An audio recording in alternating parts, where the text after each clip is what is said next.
Shalom, Shalom Israel, Call halal YAHAWAH, BAHASHAM, BAHASHAM, Kabadash. Double honors to the elders and apostles, a great millstone to teach you more well. Peace and salutations be to the overflow elect.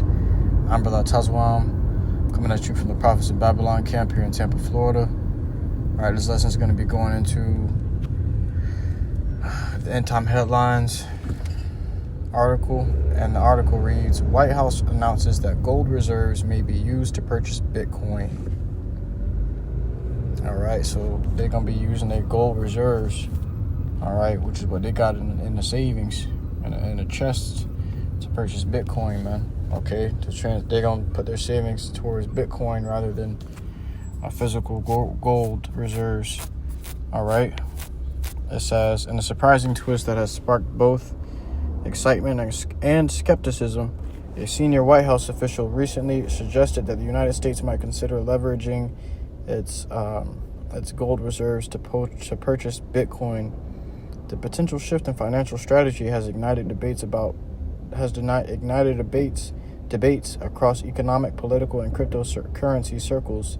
Let's dive into what's being reported, what it could mean, and why it's raising eyebrows. All right, so we drop down. It says,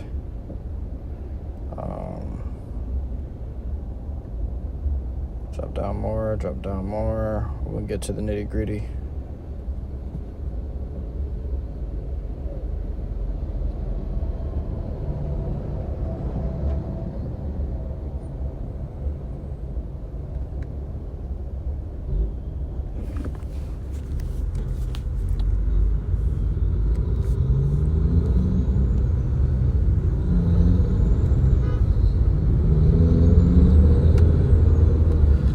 Says,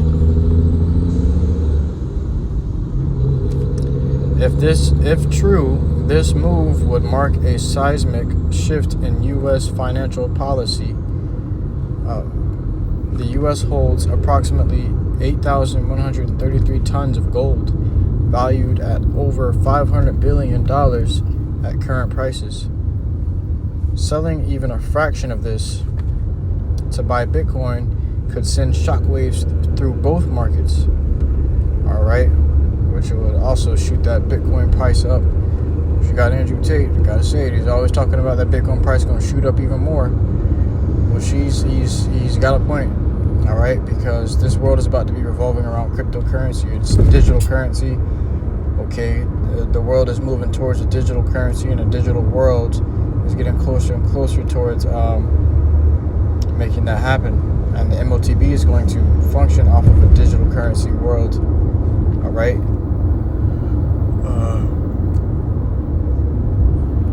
Bitcoin's price already volatile.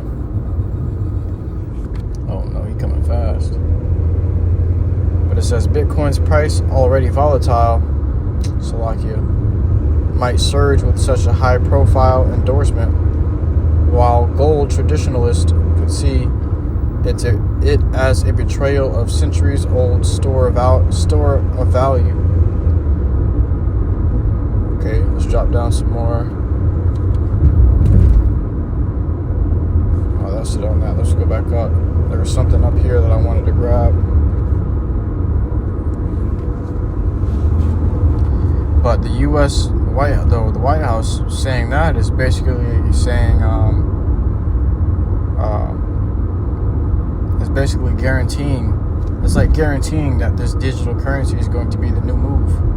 That this dollar is going to be tossed out, and they're going to guarantee digital currency. Okay, they're basically putting their trust in this digital currency. So that means this is what they intend to do and intend to get it done. The article, also featured on Bazinga, frames this as a potential game changer, aligning with President Trump's pro-crypto stance and positioning the U.S. as a leader in the global cryptocurrency market. There you go. The U.S. is trying to take over as the world currency again because they see that their dollar is failing and it's losing its power. So America is trying to grip power of the world again and become the hammer of the earth once again by gripping it through currency, through purchasing Bitcoin and being the leader of the U.S. global economic, economic waves. All right. The global economy, they trying to take over that by going digital. Trying to be the first ones to do it. Trump has already invested millions into it, maybe even billions.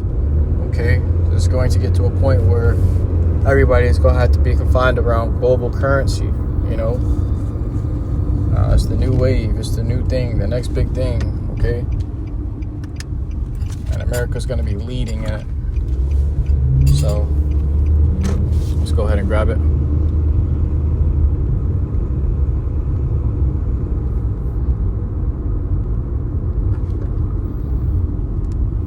In the book of Revelations, chapter 13 or verse 14.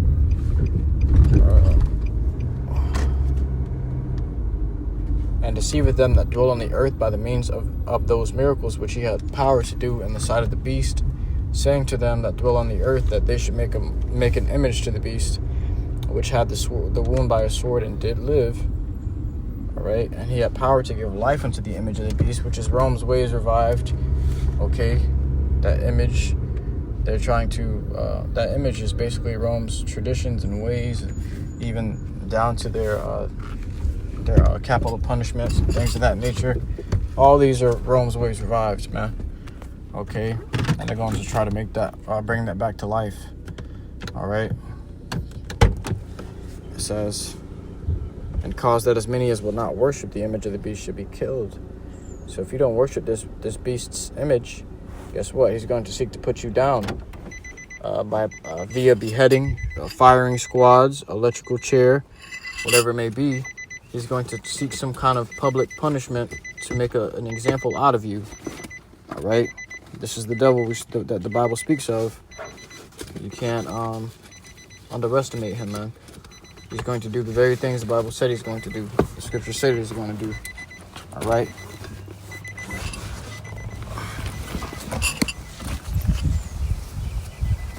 So it says, and it causeth all, both small and great, rich and poor. So whether you rich, whether you poor, you're small or you're great, everybody's going to be subject to these new rules coming into play, man. Okay. Rich and poor, free and bond, to receive a mark in their right hand or in their foreheads. And that right hand goes into the Greek dextros, which means dominant hand. All right, dominant. So it's going to go in your dominant hand, whichever hand you use the most, whichever one you prefer. You're going to put that C-hip in there, okay? And then they got brain chips as well, so people are going to get it through the brain chips to enable their ability to walk and talk again or see, okay? It's called Neuralink, which is really just reconnecting the nerves to the brain, man. All right, being that plug to send messages for those nerves. And that means that C-hip that sends messages to the brain can also be hacked and sending other messages to the brain. It may send messages such as kill a certain person, or kill yourself, or devour this or devour that, whatever it may be. They can tell you to do whatever they want you to do, and you're gonna do it. All you gotta do is put the signal in your C-hip, and your body's gonna do it on its own. You're gonna be a living slave.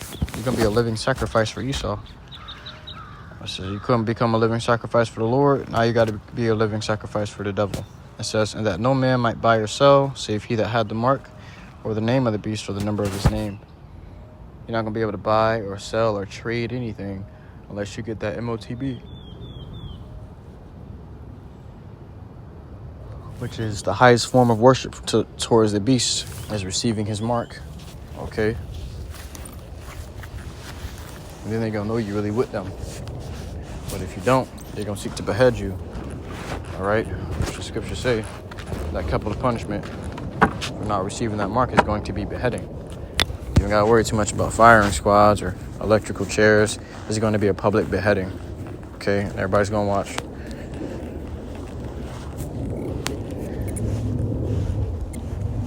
Here is wisdom. Let him that hath understanding count the number of the beast, for it is the number of a man. And his number is 666. And you look at the barcodes on any product that you purchase, it has to be scanned, right? And that barcode that they scan, in the beginning, middle, and end of that barcode, there are two bold lines. All right, and each of those bold lines represent every pair of bold lines like that represents a 6, the number 6. Okay, so in the beginning, middle, and end, it's 666, and this is the UBC, Universal Basic Code, they use to purchase any and everything, to sell, trade, whatever it may be. They scan this code to get things moving in the economy, keep their country flowing, keep their world going. It's a number of a man. All right, and this is what's coming. So be prepared. So I truly hope this quick transit lesson was edifying to your occupant out wealth, listening to the sincerity. So next time I give all glory, honor, and praises unto YAHAWAH, BAHASHAM, YAHAWASHI, BAHASHAM, KAKODASH. So long.